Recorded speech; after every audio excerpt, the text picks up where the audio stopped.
우리는 이 궁극적인 약속에 대한 긍정성을 포기할 수가 없습니다. 하나님 말씀은 그대로 이루어질 것입니다. 아멘. 네. 그리고 그냥 이루어진다는 게 하늘에서 떡 떨어지듯이 주시는 것이 아니라 우리로 그 주시었을 때 감당할 만한 사람 되게 하시고, 또 우리로 그것을 위해서 간절히 기도하게 하시고 허락하여 주셔서, 여러분 그냥 부모가 자녀 위한답시고 자녀가 원치도 않는데 주면 기쁘면 안 됩니다. 제일 처음에는 모르겠지만 그 습관되면 자녀 망치는 것이죠. 하나님께서도요, 우리에게 뭐 약속을 주시고 나서는 그걸 사모하게 하시고요, 그걸 막 기다리게 하시고요, 또 잘 관리할 수 있는 준비되게 하셔서 주시는 것이 아버지거든요. 그래서 우리 기도하면서 또 사모하면서 하나님의 약속을 기다리고 합시다. 자, 우리 레위기서 묵상했는데 토요일 GT 본문을 마지막으로 일단 레위기서는 일단 하고, 우리 역사서 이제 우리가 사실 묵상하기 제일 좋은 책이 역사서거든요. 역사서 역대기로 넘어갑니다. 우리 오늘 레위기 6장 24절부터 30절 내용 잠시 살피고 기도의 시간을 가지도록 하겠습니다. 교독을 하겠습니다. 여호와께서 모세에게 말씀하여 이르시되 25절, 아론과 그의 아들들에게 말하여 이르라. 속죄제의 규례는 이러하니라. 속죄제 제물은 지극히 거룩하니 여호와 앞 번제물을 잡는 곳에서 그 속죄제 제물을 잡을 것이요. 26절 읽겠습니다. 시작. 죄를 위하여 제사 드리는 제사장이 그것을 먹되 곧 회막들 거룩한 곳에서 먹을 것이며. 자, 우리 이제 5가지 제사를 설명하고 나서 그 제사를 드릴 때 유의할 점을 하나하나 지금 설명하고 있는 상황 가운데, 오늘 본문은 속죄제를 드릴 때 유의할 점에 대한 내용이었습니다. 이제 25절의 내용은 이제 속죄제 제물은 지극히 거룩하다, 하나님 앞에서 번제 잡는 곳에서 제물을 잡으라 해놓고, 26절에 보니까 이런 내용이 있습니다. 죄를 위하여 제사 드리는 제사장이 그것을 먹어라, 회막들 거룩한 곳에서 먹어라, 이렇게 되어 있습니다. 한번 좀 되돌아보실까요? 워낙 여러분 속죄제와 번제가 차이가 있습니다. 또 속죄제가 화목제와도 차이가 있습니다. 번제는 다 태워드리는 데 비해서 속죄제는요, 무엇만 태워드릴까요? 기름 부위만 태워드립니다. 차이가 있죠. 그런데 또 화목제와 속죄제는 다 기름 부위를 태워드린다는 점에서는 같지만 차이가 있습니다. 화목제물은 기름 부위 제외한 나머지 부위는 어떻게 합니까? 같이 나누어 먹습니다. 그러니까 제사장이 먹는 것은 이제 하나님께 드린다는 의미이고요. 그러니까 하나님과 같이 먹는다는 의미이고, 자기도 먹고 나그네 가족들까지 같이 먹습니다. 거기에 비해서 속죄제에 남은 고기에 남은 부위는 어떻게 한다고요? 사실은 다 진영 밖에서 태워 버려버립니다. 이거 부정한 것이다. 죄를 상징하기 때문에 그렇게 돼 있다, 이렇게 돼 있는데요.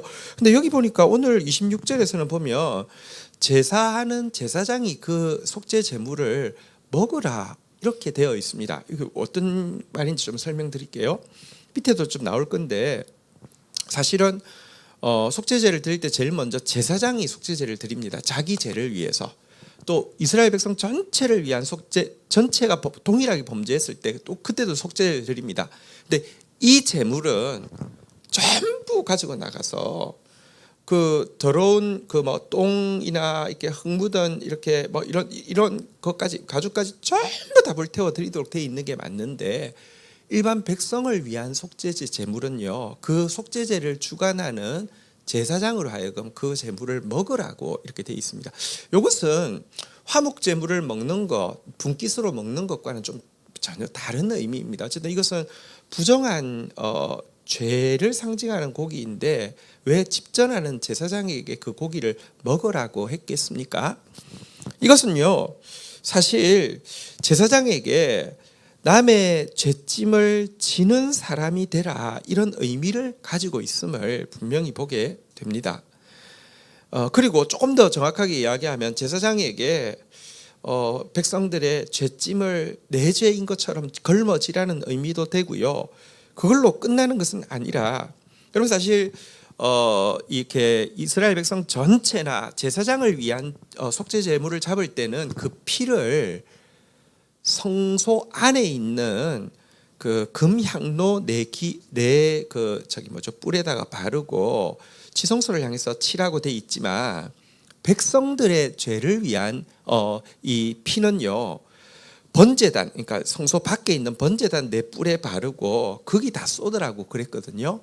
그러면 제사장이 이 백성들의 죄를 내가 같이 먹는다는 것은 어쨌든 그 죄짐을 진다는 것인데요. 그리고 또 자기는 하나님 앞에 나아가서 또 자기가 죄를 걸머졌기 때문에 죄를 위하여서는 또 이렇게 그 안에 들어가서 이렇게 내 뿔에다가 피를 바르고 치는 일을 해야 될 것 아닙니까? 그러니까 백성의 죄를 짊어진다. 요거는 조금 그 불완전한 것이고요. 백성의 죄를 짊어지는 마음을 가지고는 하나님 앞으로 나아가서 하나님 앞에서 그 죄를 위해서 이렇게 이제 그 기도하고 중보하라 이런 의미를 가지고 있다고 할 수 있습니다. 신약 시대 우리 성도들을 향해서는 성경은 왕 같은 제사장이다 이렇게 이야기를 하고 있습니다. 우리는요 사실은 물론 나의 죄 문제를 위해서 매일 싸우고 또 하나님의 긍휼을 입어야 될 존재이지만 또 동시에 우리 지체들의 죄의 짐을요 걸머져야 되는 사람인 것도 꼭 기억해야 합니다. 우리 찬송가에 그런 찬송가 있잖아요. 예수 따라가며 복음 순종하며 우리 행할 길 환하겠네. 그 찬송가 3절인가 보면 이런 가사가 있어요. 남의 짐을 지고 슬픔 위로하며 주가 상급을 주시겠네. 주를 의지하고 순종하는 자를 항상 복 내려 주시리라고 이야기했는데요. 남의 죄짐을 내 죄짐인 것처럼 걸머지는 이 자세에 우리에게 꼭 필요합니다. 근데 걸머지는데 내가 질 수 없어요. 지고 하나님 앞에 나아가라는 것입니다. 나아가면 어떻게 됩니까? 어떤 일이 있습니까? 마태복음 9장 2절에 보면 이런 놀라운 기록이 있습니다. 마태복음 9장 2절 같이 한번 읽도록 하겠습니다. 읽겠습니다. 시작. 침상에 누운 중풍병자를 사람들이 데리고 오거늘 예수께서 그들의 믿음을 보시고 중풍병자에게 이르시되 작은 자야 안심하라 내 죄 사함을 받았느니라. 분명히 내 친구가 한 일은 그 한 친구, 침상에 누워있는 한 친구를 사랑해서 그를 예수님 앞에 데리고 나온 일입니다. 그런데 예수님께서 그냥 내 병이 치유받았느니라고 하지 않고 여기 보면 작은 자의 안심하라 하면 따라 있는데 내 죄사함을 받았느니라. 이 경우는 좀 특별한 경우이죠. 분명히 무슨 죄가 하나님과의 관계에서 어떤 죄가 그에게 막힘이 되었음을 알 수 있는데요. 그렇지만 그 죄가 있다 할지라도 내 친구가 그 짐을 같이 지고 갔을 때 그 죄를 하나님께서 예수님께서 용서해 주신 기록이 있습니다. 여러분 죄에 대해서는요 두 가지는 쉽습니다. 죄를 정죄하는 거 쉬워요. 바리새인들이 제일 잘한 것이죠. 혹은요 죄 같이 짓는 것도 쉽습니다. 세속적인 사람들은 같이 죄 짓는 거 쉽습니다. 근데 그리스도인의 그 자리는 어떤 자리냐고 하면요 정죄하는 자리도 아니에요. 예수님이 나도 오늘을 정죄치 아니하노니 이렇게 이야기하셨는데 기독교인들은요 너무 정죄하는데 너무 익숙해요. 정죄하는 자리 우리 자리 아닙니다. 그렇다고 뭐 다 인생이 그렇지 하면서 같이 죄 짓는 자리 우리 자리 아닙니다. 남의 죄짐을 걸머지고 예수님 앞에 나아가서 그에게 작은 자야 안심하라 내 죄사함을 얻었느니라 이 선포가 나오게 하는 자리가 신자의 자리라는 것을 우리가 꼭 기억해야 합니다. 이런 저와 여러분들 되기를 주의 이름으로 축원드립니다. 제가 목사인데 저도 정말 이런 사람 되도록 우리 성도들의 연약함을 볼 때 또 죄를 볼 때 뭐 쉽게 그냥 뭐 이래서 저래 저래서 저래 이런 말은 정말 쉬워요. 그거만큼 또 목사로서 쉬우면서도 그만큼 무책임한 게 없어요. 그래서 세워주셨잖아요. 그래서 싸우라고 세워주신 거잖아요. 그죠? 볼 때마다 정말 죄짐을 같이 지고 주님 앞으로 나아가서 이 내 친구가 했던 그 일을 해서 그 한 침상에 있던 죄인이 들었던 그 음성을 듣게 하는 제가 되도록 몸부림치겠습니다. 근데 우리 함께 그런 사람들입니다. 그런 저와 여러분들 되기를 주의 이름으로 축원드립니다. 또 특별히 교회 임직으로 또 셀장으로 또 부장으로 팀장으로 세워주신 이유는 우리에게 맡겨주신 영혼들에게 그 일 감당하라 하심이거든요. 함께 그런 일 감당할 수 있기를 바랍니다. 자, 27절부터의 내용 한번 보겠습니다. 자, 계속해서 속죄제를 드릴 때 유의할 점입니다. 그 고기에 접촉하는 모든 자는 거룩할 것이며 그 피가 어떤 옷에든지 묻었으면 묻은 그것을 거룩한 곳에서 빨 것이요. 28절 읽도록 하겠습니다. 그 고기를 토기에 삶았으면 그 그릇을 깨트릴 것이요 유기에 삶았으면 그 그릇을 닦고 물에 씻을 것이며 29절 읽겠습니다. 제사장인 남자는 모두 그것을 먹을 것이니 그것은 지극히 거룩하니라. 자, 이 속죄제의 고기를 먹을 때에 대한 내용입니다. 자, 보니까요. 그 속죄제 고기를 먹는 제사장은 그것을 먹음으로 말미암아 한번 따라하겠습니다. 거룩할 것이며. 다시 이야기합니다. 이 고기는 거룩한 고기 아닙니다. 더러운 고기입니다. 죄의 고기입니다. 다 태워 없애야 됩니다.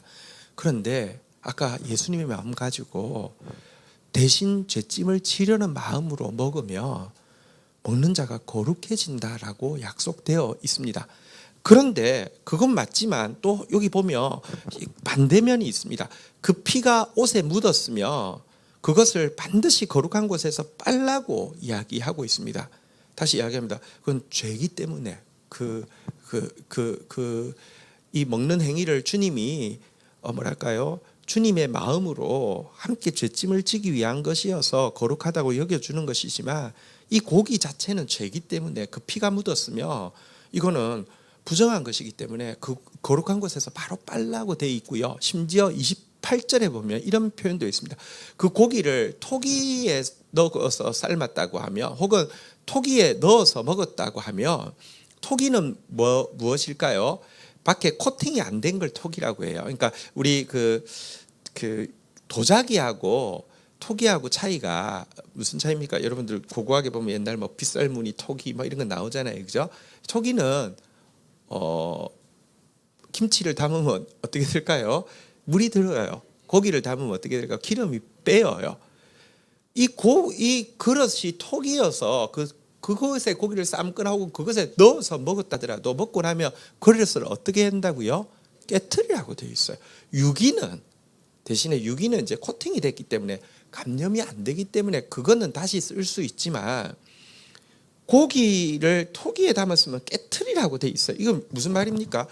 여러분 우리가 죄짐을 대신 지는 이 긍휼의 마음은 너무 중요하지만 계속 기억해야 되는 것은 죄의 감염력에 대해서 엄청 예민하게 생각해야 된다는 것입니다. 피가 묻어도 거룩한 곳에서 이거 큰일 났다고 생각하고 빨아야 되고 그릇에 담았으면 그릇을 깨트려서 이 영향력이 내 안에 남지 못하도록 하라 이렇게 이야기를 하고 있는 것입니다. 그러니까 죄에 오염되지 않도록 정말 몸부림치라라는 내용입니다. 여러분 죄인이 있는 곳에 죄짐을 대신 지기 위해서 들어가는 것도 필요합니다. 그런 사역들 필요합니다. 그런데 제일 처음에는 그렇게 들어갔다가 나중에 그곳에서 영향을 받고 감염되는 경우를 너무 많이 봤습니다. 이거는요, 이 죄에 대해서 좀 덜 민감하게 생각하는 것입니다. 오늘 본문에 나온 대로 토기를 깨트릴 정도의 민감함이 없이는요, 죄에 감염되기가 너무 쉽습니다. 성경에 하나님께서 제사장에게 퀴즈를 내신 일이 있습니다. 학개서 2장 12절 13절에 보면 두 번의 퀴즈를 제사장들에게 내신 일이 있습니다. 여러분들도 한번 퀴즈를 맞춰 보십시오. 학개서 2장 12절 13절입니다. 하나님이 퀴즈를 내십니다. 사람이 옷자락에 거룩한 고기를 쌓는데 그 옷자락이 만일 떡에나 국에나 포도주에나 기름에나 다른 음식에 닿았으면 그것이 성물이 되겠느냐? 꺼주세요. 예, 화면 꺼주세요. 자, 물어보겠습니다. 네, 자 여러분 거룩한 고기를 싼 옷자락이 다른 데 묻었습니다. 무슨 뭐 여러 가지 묻었죠, 그죠? 무슨 포도주나 뭐 이렇게 묻었습니다. 그게 성물이 될까요, 안 될까요? 답은 안 됩니다. 한번 볼까요? 확인해 볼까요? 밑에 있었는데, 자, 되겠느냐? 학계가 물음에 제사장들이 대답하여 이르되 뭐라고요? 자동으로 안 돼요. 거룩은요, 감염이 잘 안 돼요. 진짜 잘 안 돼요. 떡, 국, 포도주, 기름, 다른 음식물, 그 고기 싼 옷자락이 닿았다고 거룩해지지 않아요. 자, 13절. 자, 밑에 보지 마세요. 학계가 이르되 시체를 만져서 부정하여진 자가 만일 그것들 가운데 하나를 만지면 부정하겠냐 꺼주세요. 자, 또 그 뭐 포도주, 뭐 기름, 뭐 이런 것에 여러분 시체를 그 만진 사람이 그런 거 만지면 부정해질까요? 부정해지지 않을까요? 부정해집니다. 부정은요 훨씬 금방 감염이 되는 데 비해서 거룩은 정말 감염이 잘 안 됩니다. 이 사실을 모르고 뭐랄까요? 뭐 이렇게 죄짐을 진답시고 자기 막 이렇게 뭐랄까 자기에 대한 과신도 많고 죄에 대한 경계하는 마음도 너무 적게 그 안에 들어가는 것은요 자살행위나 다름이 없습니다. 진짜 그릇을 깨트리는 마음으로 닫고 나면 그릇을 깨트리는 마음으로 이 사역하는 것이 너무너무 중요합니다. 저기 일본에 이제 그 성자라고 하는 이제 가가야 목사님이라는 그 한자로 뭐 하천풍원이라는 이제 그 목사님이 있습니다. 그 어쨌든 뭐 너무 뭐랄까요? 정말 예수 믿는 것이 어떤 삶인지 살아내서 그 이제 그 천황이 한 번은 불러서 물었대요. 하나님이 어떻게 생겼냐고. 그러니까 근데 그 막 우상 숭배의 본체인 이제 천황이 물으니까 그때 좀 당황해서 저처럼 생겼습니다. 이렇게 이야기를 했더니 천황이 그러면 내가 하나님 믿어야 되겠다고 이렇게 이야기할 정도로 어쨌든 정말 그 신앙의 삶을 살아낸 사람입니다. 그리고 이분이 그 폐병 환자들 사이에서 이렇게 이제 그 복음 사역을 했죠. 그리고 이렇게 중일 전쟁 때는 중국까지 가서 자기들이 저지른 만행에 대해서 이렇게 조금이라도 빚갚는 마음으로 그 민족들 가운데서 이렇게 또 이렇게 섬기기도 하고 막 어쨌든 그랬던 사람입니다. 그러니까 그를 통하여서 회복된 사람들이 참 많겠죠. 근데 그분들 중에서 또 막 빚갚고 싶은 마음이나 고마운 마음이 왜 없겠습니까? 한 자매가 그 뭐랄까요 그분 통해서 이렇게 어쨌든 막 큰 위기 가운데에서 벗어나기도 하고 그래서 이제 자라서 생각하니까 그 은혜가 너무 고마워서 하루는 이제 찾아왔는데 자기 딴에는 이제 뭐 이렇게 그 사랑을 표현할 방법으로 그러니까 이제 그냥 이제 자기가 이렇게 뭐 이렇게 그분께 자기를 이제 드린다는 마음으로 이렇게 밤에 찾아온 거예요. 근데 참 사실은 이게 쉬운 일이 아니잖아요, 그죠? 그렇게 왔을 때 하천풍원 목사님이 탁 들어올 때 큰 소리로 영원 영원 외치고 방을 뛰쳐나간 이제 그런 일이 있습니다. 근데 이게요, 어쨌든 그러니까 아끼는 제자고 또 긍휼히 여겨서 회복된 이렇게 어떤 이 자매가 이렇게 왔을 때 이게 사실은 무슨 그 예수님이 베드로를 얼마나 사랑하셨지만 사탄아 물러가라 이렇게 이야기하시는 이런 마음 아니고는 안 되는 거잖아요, 그죠? 근데 그 정도로 민감함이 있지 않으면 그런 사역하다가 어려운 뭐 사실은 뭐 저기 홍등가의 여인들 위해서 사역하고 뭐 이런 일 하다가 도리어 거기에 물들고 그냥 그렇게 되는 사람들 종종 보게 되거든요. 그러니까 어쨌든 그런 민감함이 있지 않고는 죄의 감염이 얼마나 빨리 감염되는지 이렇게 정확하게 인지하는 거 너무 필요하다. 이런 내용이 이어진 내용이었습니다. 자, 이제 마지막 절 30절 읽고 마치도록 하겠습니다. 30절 읽겠습니다. 시작. 그러나 피를 가지고 회막에 들어가 성소에서 속죄하게 한 속죄제의 제물의 고기는 불사를 지니라. 자, 그런데 아까도 이야기했지만 백성들의 죄는요 회막에 가서 속죄하지 않았고 번제단 앞에서 번제단 넷불에다가 바르고 쏟았는데 회막 안에 성소 안에 들어가서 속죄한 죄가 있죠. 누구의 죄입니까? 제사장의 죄. 그리고 이스라엘 백성 전체가 공통으로 지은 죄에 대해서는 회막 성소 안에서 속죄한 것인데 이거 제물은 절대 먹을 수 없습니다. 이건 전부 다 불살라야 됩니다. 이건 부정한 것이기 때문에. 그러면 한번 보십시오. 제사장은 되게 이중적이죠. 자기 죄를 위한 이 제물은요, 바친 제물은 그 손도 대면 안 됩니다. 이건 그 입도 대면 안 됩니다. 이거는 너무 부정한 것입니다. 그런데 백성의 죄를 위한 제물은요, 자기가 먹어야 합니다. 그러니까 이게 같이 되어야지만 앞에서 이야기한 게 남의 짐을 지되 죄를 이렇게 두려워하고 죄에 대해서 근신하는 자세가 나올 수 있겠죠. 사실 내 죄를, 내 이 더럽고 무서운 죄를 예수님께서 대신 다 걸머지고 영문 밖에서 저주 가운데 죽어 주셨기 때문에 용서받았습니다. 용서받은 사람으로서 용서하고 죄짐을 그분이 대신 져주셨습니다. 대신 져주셨기 때문에 내가 대신 져줄 수 있고, 그러니까 내가 그런 사랑을 받았기 때문에 사랑하는 마음으로 이 일을 할 수 있고, 그러니까 받은 자로서 하라는 것이죠. 이 일은요. 그러니까 지금 다시 이야기합니다. 마치 내가 거룩해서 너희들 더러운 죄를 나는 살 수 있어라는 자세로 만약에 그 재물을 먹는 사람은 금방 그 재물에 감염되어질 것입니다.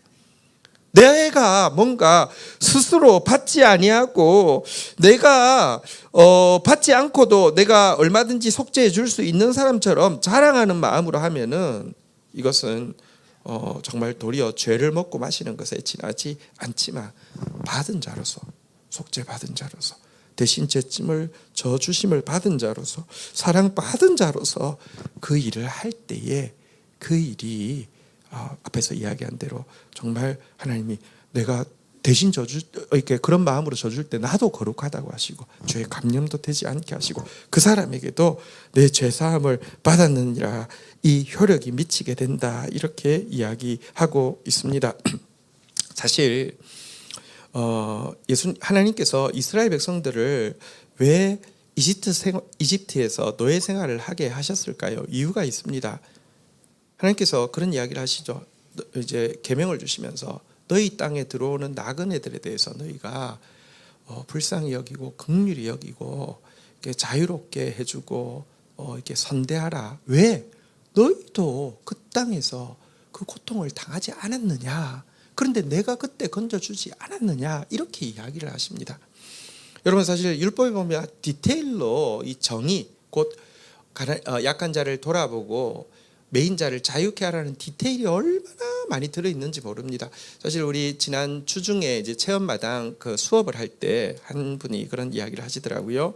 자기는 이제 우리 교회에 와서 정의와 공의에 대해서 배우기 전에는 그런 게 있는지도 몰랐는데 배우고 나서 성경을 보니까 진짜 전부가 정의와 공의에 대한 이야기임을 처음 알게 됐다고 그런 이야기를 하더라고요. 근데요, 여러분 율법에 보시면요, 얼마나 디테일로 돼 있는지 아십니까?